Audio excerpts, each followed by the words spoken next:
how to use Apple gift card for in-app purchases. Hello everybody, welcome back to my channel. This is me, Vipin Bistat, and today I'll guide you on how you can use Apple gift card for in-app purchases.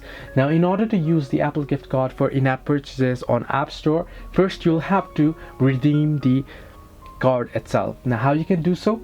First, you want to go ahead and find the 16-digit code on the back of the card.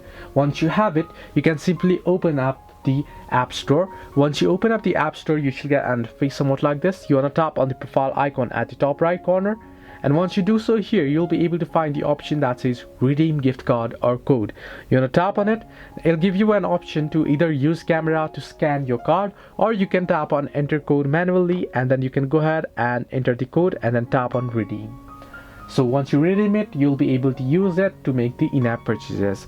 So this way you can use Apple gift card to make in-app purchases. Hope this helped you. Do like and subscribe, and do not forget to leave a comment down below if you have any further issues.